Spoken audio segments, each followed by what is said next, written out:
We are on the fourth chapter, The Enemy by Pearls S. Buck. We'll be continuing the chapter from page number 37, where that we ended in the last video of yours. So, in this part of a chapter, we realized the previous part that Hannah was worried for this, and now she know that she says that their servants have gone now. They are no more there in their house, and they have gone. They don't want to stay there. They were saying that Yumi was also worried that we must think about our children, because they will be also in trouble if we are going to save this soldier who was a prisoner of war. So as their parents' responsibility, she was worried for themselves. They did not try to hide what they said from the ears of Hannah, as she stood arranging the day flower in the veranda nearby, and she knew they spoke on purpose that she might hear. So the servants who are going through these talks, that they must not keep this prisoner at their home, and they should not they should think of the children. All these talks, these servants were purposely doing so that their mistress and master could hear that, and they leave this man.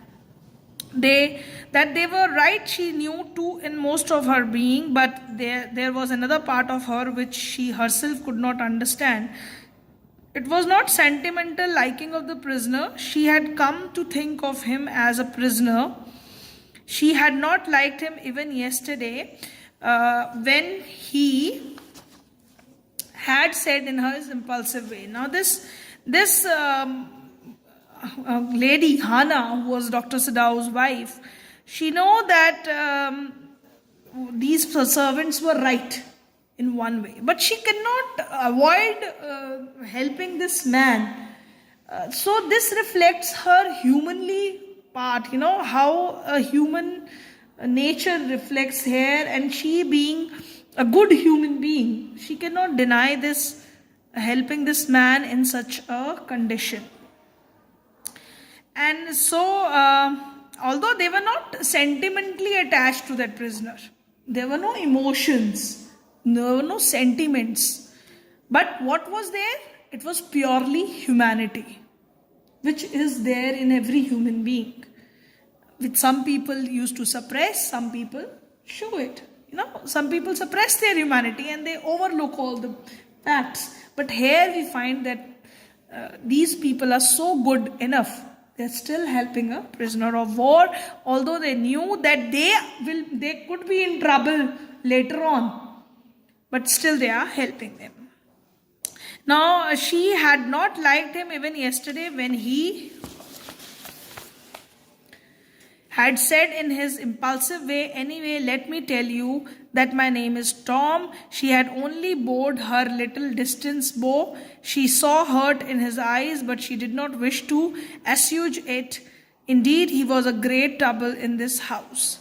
Now she know that when lastly he said in an impulsive way, impulsive here does not mean in an aggressive, here it means in an emotional way, he told his name to them, that my name is Tom. Now from this part we come to know that his name is Tom, and she simply bowed from little distance to him, thus the way Japanese used to greet.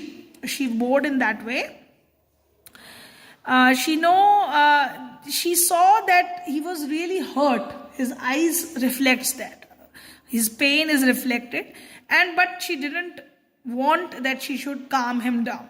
Assuage it means she didn't help him to calm down, but she know that he is in great trouble in this house. He was thinking that he is in a Japanese house, so he was worried about that. As for Sadao, every day he examined the wound carefully. The last stitches had been pulled out this morning, and the young man would in fortnight be nearly as well as ever. Sadao went back to his office and carefully typed a letter to the chief of police reporting the whole matter. On the 25 days of February, an escaped prisoner was washed up on the shore in front of my house. So far he typed, and then he opened a secret drawer of his desk and put his unfinished report into it. Now he was examining the wound every day, and when he pulled the last stitch, when he opened the last stitch, he know that within 15 days, 14 to 15 days, this man will be all right. Fine. And then what he did, he went into his office and he very carefully typed a letter to the chief of police, and he wanted to report all the matter to him. Now from this very part of the chapter, we find that on what date he found this man on the coast. It was 21st day of February. That is 21st February. He found this man on the shore of his house. But then what he did, he typed that and he opened a secret drawer of his desk and he put that unfinished report or this unfinished, he didn't finish that letter. He put that into his drawer. So that reflects that he is not sending this report to the police officials. On the 7th day, after that, two things happened. In the morning, the servants left together their belongings tied in large square cotton kerchiefs. When Hannah got up in the morning, nothing was done. The house was not clean and the food not prepared. Now, after this, all this happened. After that, 7 days were gone. And what two things happened that day, that all the servants were ready to leave the house. They don't want to stay there because they don't want to be in trouble.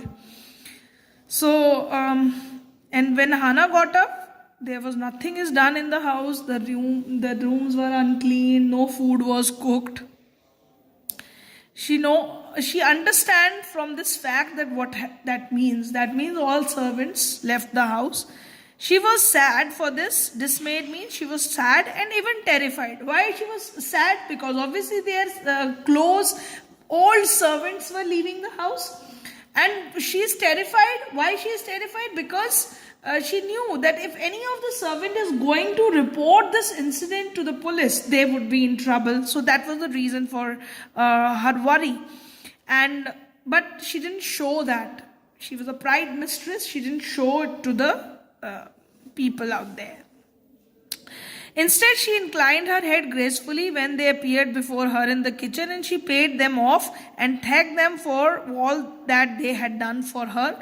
They were crying, but she did not cry. The cook and the gardener had served Sadao since he was a little boy in his father's house, and Yumi cried because of the children. She was so grieving that after she had gone, she ran back to Hannah. So their servants were feeling very sad, leaving the house.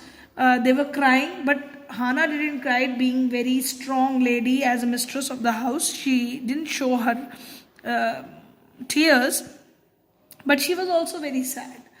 And if the lady who was Yumi, who was taking care of the children, she was also feeling so sad at this moment. She was also feeling so grieved at this moment that she ran back to Hannah when she was leaving. So that reflects their love for their masters. If the baby misses me too much tonight, send for me. I am going to my own house and you know where it was. So she is worried for the children because, children got attached with the nannies. So she said this thing to Hannah that if they misses me, you just send me the message, I'll come. You know the house. Thank you, Hannah said smilingly, but she told herself she would not send for Yumi. However, the baby cried. She know that she is not going to call Yumi, even though her baby is going to cry. She made the breakfast and Sadao helped with the children. Neither of them spoke of servants beyond the fact that they were gone. But after Hannah had taken morning food to the prisoners, she came back to Sadao. Now she cooked the breakfast, Sadao kept the children, and they were not talking about all this. They know that they have left, but they were really in tension period was there because no servants, and moreover the more tension was because they were thinking that they might report the incident to the police. That was the main reason for their worry. Why did it cannot see clearly what we ought to do? She asked him. Even the servants see more clearly than we do. Why we are different from other Japanese? Now this passage is important. Why it is important? Because here they realize that our servants can analyze that we are in trouble, but why we cannot analyze that? And they are thinking, they believe that they are thinking differently from other Japanese, because at the time of war one become completely indifferent to their enemies. The humanity is gone. War is the time when humanity is no more there. So they were thinking that why they are helping this man. Sadao did not answer, but a little later he went into the room where the prisoner was and said brusquely, "Today, you may get up on your feet. I want you to stay up for only 5 minutes at a time. Tomorrow you may try it twice as long. It would be well that you get back your strength as quickly as possible." Now we find here this rudeness of Sadao is reflected, because he said in brusquely, that means in a very rude manner, he said to this soldier that you must get up on your feet for 5 minutes, and then you keep on increasing the time. And he wanted him to get back his strength quickly, because he wanted to get rid of this man. And why he is being rude? Because again that tension was there in his mind, that stress is there in his mind, that this man is going to create a problem for him and his family, that what he don't want to face. But as a human being, he helped that man. He saw the flicker of terror on the young face that was still very pale. "Okay," the boy murmured. Evidently, he was determined to say more. "I feel I ought to thank you, doctor, for having saved my life." Now, this man also thanked him for saving his life. And but when doctor said that you have to be on your feet quickly and increase your capacity of carrying yourself, so the terror was there on his face. What was that terror? Can you tell me this? What kind of terror he was going through? Why he was feeling terror? He is being treated. He is going to be well. So why the terror was there on his face when doctor asked him to stand on his feet? Can you tell me? The terror was because that he knew that if he gets well, definitely he would be handing him over to the officials. And when he will be handing over to the officials, he would go with all the sufferings which he had gone through earlier. That's the way the prisoners of wars are treated. So that going through that phase again, he know that it would be difficult for him. "So don't thank me too early," Sadao said coldly. He saw the flicker of terror again in the boy's eyes, because he said that don't thank me so early, because he know I'm not going to take care of you for long. And again that terror was again on boy's eyes, terror as unmistakably as an animal's. It was definitely as an animal's scare, terror on his face. The scars on his neck were crimson for a moment. The scars on his neck become dark red at that moment. Those scars, what were they? Sadao did not ask. Although that scars were there on his body, he didn't ask for that. Why he didn't ask for that? But somewhere he know that scars were because of the torture made by the Japanese on him when he was a prisoner. So he didn't ask that question. He was indifferent also, but somewhere that humanity was life. In the afternoon, the second thing happened. Hana, working hard and accustomed to labor, saw a messenger come to the door in official uniform. Her hands went weak and she could not draw her breath. The servants must have told already. She ran to Sadao, gasping, unable to utter a word. But by then the messenger had simply followed her through the garden, and there he stood. She pointed at him helplessly. Now, another thing what happened that afternoon was that she was, Hana was working very hard because it was an unusual labor for him. She's not doing the household work or taking care of the children because they have a lot of servants in the house. And at that time, a messenger came to door with an official uniform. So she was feeling very weak at that moment. She thought that this official has come for that prisoner. That scare is there in us when we are doing something wrong. We go through that kind of feeling. Anything happened right in front of us, we feel that. Same kind of feeling Hannah was going through. She felt that. And she felt weak. And she could not draw her breath. She was although not able to breathe. So she was so much scared. The servant must have told already. She ran to Sadao, gasping, unable to utter a word. She thought that servants might have told about this man to officials, and that's why this man is here. And she running towards Sadao. But then the messenger had simply followed her through the garden, and there he stood. He was already there. She pointed at him helplessly. Sadao looked up from his book. He was in his office, the other partition of which was thrown open to the garden for the southern sunshine. Now Sadao was studying some book and he was in his office, and the other partition was on the side of southern sunshine. What is it? He asked the messenger, and then he rose, seeing the man's uniform. He stood up, and looking at the uniform, he stand up from that place. You are to come to palace, the man said. The old general is in pain again. Oh, Hannah breathed. Is that all? All, the messenger exclaimed. It is not enough. Indeed it is, she replied. I am very sorry.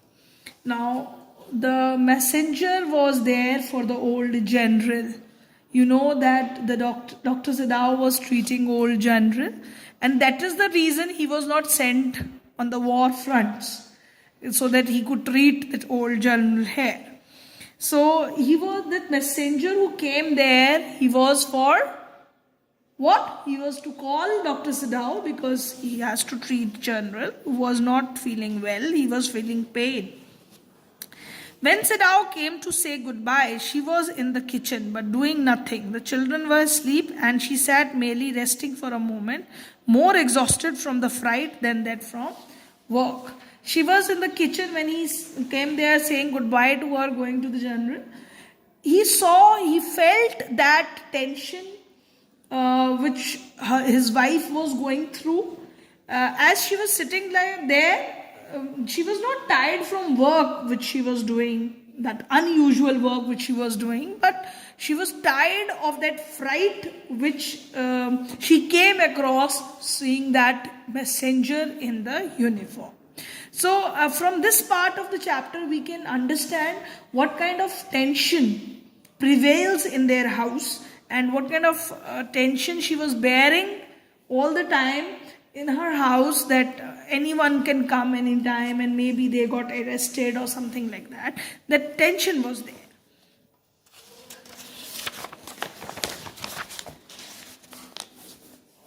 I thought they had come to arrest you, she said.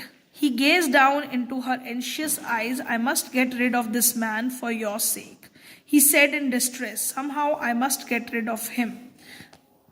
Now Sadao was determined. He could analyze the tension on his wife's face, so he wanted that this tension should be released, for her sake at least. So he goes to general's house. This bracket it is written, Sadao goes to see the general.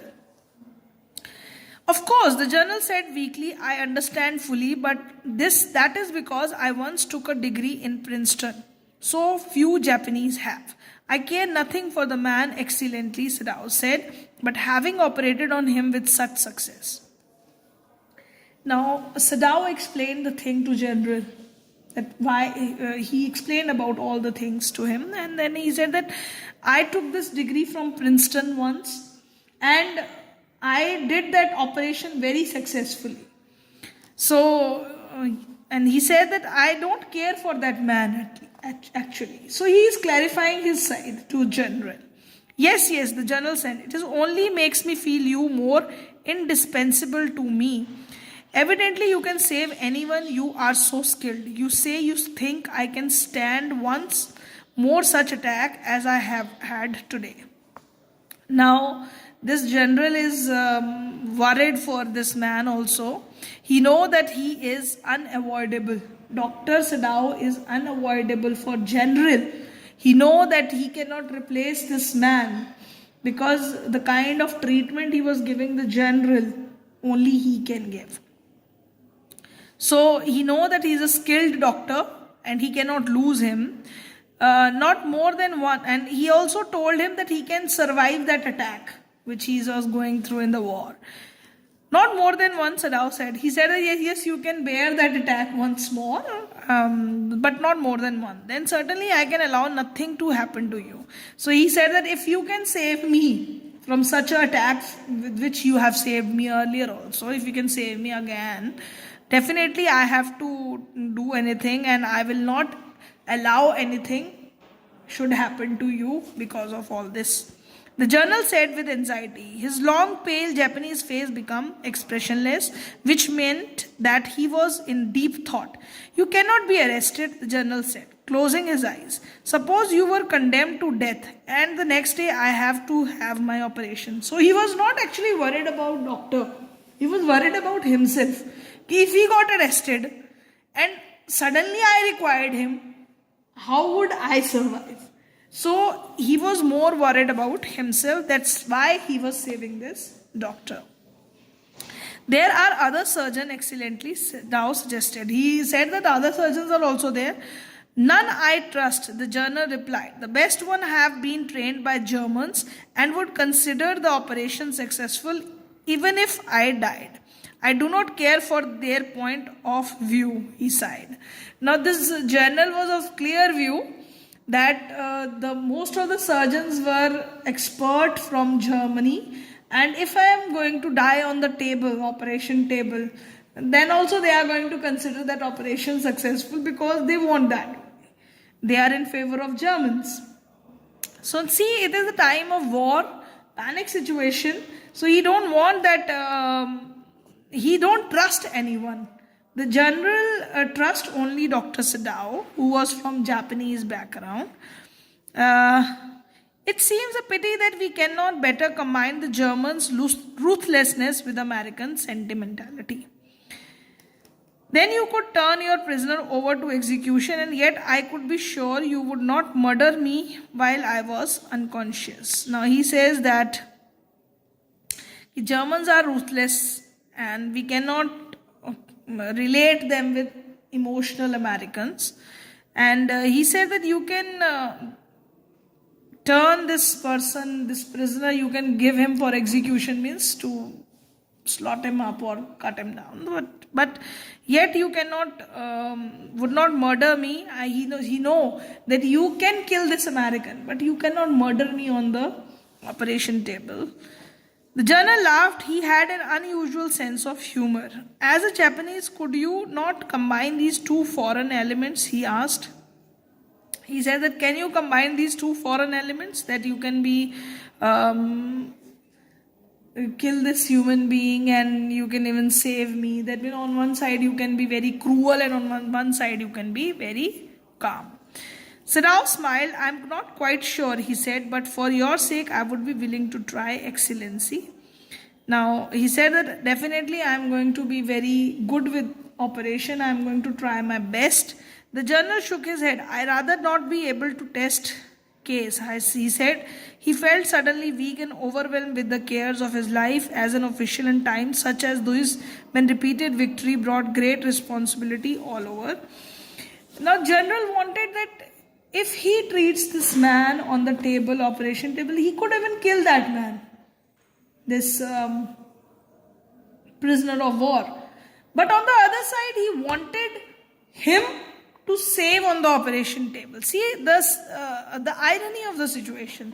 He is giving the suggestion that he could even kill this man on the operation table and save him on the opposite side. So though both the qualities simultaneously at the same time he could do that, being a doctor. But the doctor is not willing to do so. And this general has gone through so many responsibilities because he is a very good official in the army. He has gone with so many. It is very unfortunate that this man should have washed up on your doorstep, he said irritably. He don't want that this man should be on the doorstep of doctor, because this general was thinking that if he is going to tell all this incident to the army, he would be in trouble because Dr. Sadao won't be there to treat him. I felt it so myself, Sadao said gently. He also don't want that he should be at his door. It would be best if he could be quietly killed, the general said. Not by you, but by someone who does not know him. I have my own private assassins. Suppose I send two of them to your house tonight, or better, any night. You need now know nothing about it. It is now warm. What would be more natural than you should leave the outer partition of the whitesman room open to the gardener while he sleeps? Now he gave him the suggestion that I have a killers, private killers. Ki they could kill that man in your house today and it would look like an accident, and you just leave the open window towards the gardener and they can kill them. Certainly it would be very natural, Sadao agreed. In fact, it was so left open every night, and he said that it is opened every night, so it would look natural. So that could be done. Good, the journal said, yawning. They were very capable assassins. They make no noise and they know the trick of inward bleeding. If you like, I can even have them remove the body. So he gave the suggestion that those assassins, those killers are going to kill him and they can even remove the body from your house. Sadao considered that perhaps would be the best. Excellency, he agreed, thinking of Hana. Now thinking about his wife's tension, he agreed with this. Okay, you send those killers to my house and they are going to kill this man. So he left the journal presence. Then we went home, thinking over the plan. In this way, the whole thing would be taken out of his hands. He would tell Hana nothing, since she would be timid at the idea of a scene in the house, and yet certainly such persons were essential in an absolute state such as Japan was. How else could rulers deal with those who opposed them? Now, this is the situation. He says that okay, this, but he don't want about this. He think over the journal plan, and he don't want that he should tell this plan to his wife, because she would be in panic. She would be scared. Timid at the idea means she would be scared at this idea of doing the killing in the house. So, and such kind of people are essential in absolute state. Absolute state means, because this is the time of war and unrestricted powers are there in the state. So in such a condition, this kind of thing could only happen, as this Japan was in that state at that time. And how else could rulers deal with those who oppose them? He says that obviously those who oppose them, this is the way rulers go with them. They used to kill them secretly and remove them from their way. That's how he wanted to kill this man. He don't want that people should know about it, and he just wanted to remove this man. So somewhere thinking about himself and his family, he is being cruel here. We cannot see humanity at this moment. That humanity is gone. He is more worried about his family. He refused to allow anything but reason to be the atmosphere of his mind as he went into the room where the American was in bed, but as he opened the door, to his surprise, he found the young man out of the bed and preparing to go into the garden. He saw that American was not in bed. He was going to the garden. What is this? He exclaimed. Who gave you permission to leave your room? He asked the question from that prisoner, that who asked give you permission? I'm not used to waiting for permission, Tom said gaily. So he happily said that I'm not waiting for your permission. Gosh, I felt pretty good again, but well, the muscles on this side always feel stiff. Now he, just as a patient complained to the doctor that I'm feeling stiff on this side of the muscles, we felt at this moment, as he's talking to the doctor happily, we find that he had that connection with the doctor, just as a patient had.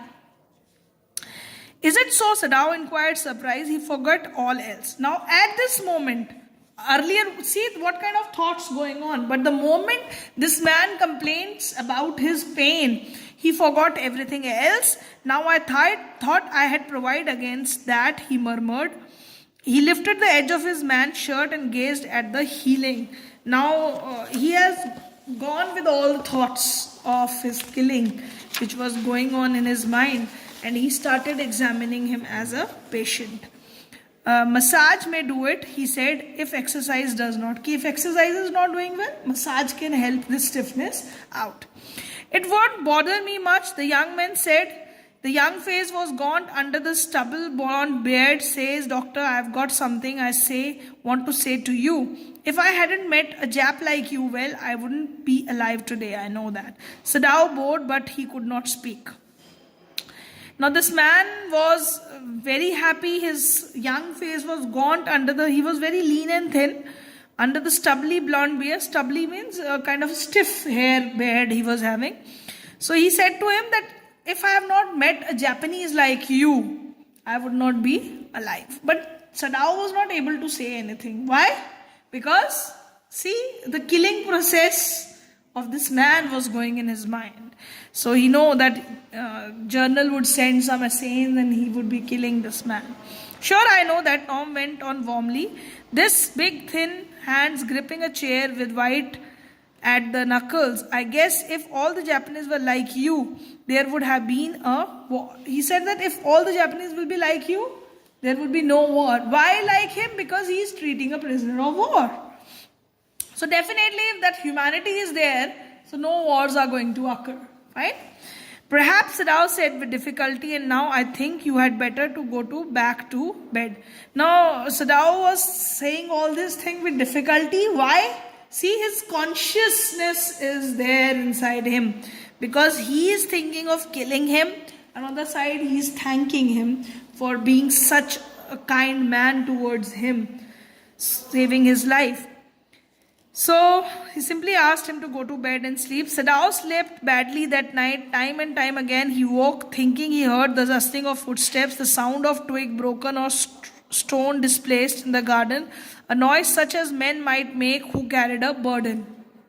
So he was not able to sleep well because he thought that maybe those assassins are going to come and kill this man. So at a very small noise in the garden, it may be the sound of the twig or something, he got up from his sleep. As if somebody heavily thing with some heavy burden, somebody is walking, that kind of footstep sounds he was hearing. So that was in his consciousness, but nobody was there. The next morning he made the excuse to go first into the guest room. If the Americans were gone, he then could simply tell Hana that so the journal had directed, but when he opened the door, he saw at once that there was a pillow with the shaggy blonde head. He could hear the peaceful breathing of sleep, and he closed the door again quietly. He simply went into the room of that guest room and he saw he was sleeping there. He was going to that room. He was thinking that he is going to tell Hana all about what instructions were given by the general. But he saw that man sleeping there, so he was not killed by the saints. So those killers who are going to come to his house, he is asleep. He told Hana, he is almost well to sleep like that. What shall we do with him? Hana whispered her old refrain. Now, again, Hana was questioning her husband, what we are going to do with this. Refrain referred to the same kind of words. She was thinking like that, what we are going to do with this man, what we are going to do with this man. Same kind of refrain she is going through all the time. Sadao shook his head. I must decide in a day or two, he promised. He said, I am going to decide about it. Already he has decided, but he was not killed that night. Sadao shook his head. I must decide in a day or two, he promised, but certainly he thought the second night must be the night. There rose a wind that night, and he listened to the sound of bending bows and whistling partitions. Hana woke too. Ought we not to go and close the 6 men's partition, she asked. No, Sadao said, he is able now to do it for himself. But the next morning the American was still there. Now that night what happened? The second night, wind was there. A lot of wind was there. So Hana also got up and she said that we should close the partition of that sick man's, American's man's house. So he stopped her. If he feels that he is now well enough, he can close it himself. We should not go and help him out. Actually, he was thinking that they are going to come inside, those killers are going to come and kill him. So he don't want that Hana should go there. But next morning, again, after second night, he saw that man again lying there. He was not gone. So we'll be doing it till here today. That is page number 42. I'll be ending this chapter tomorrow. I think tomorrow we have period.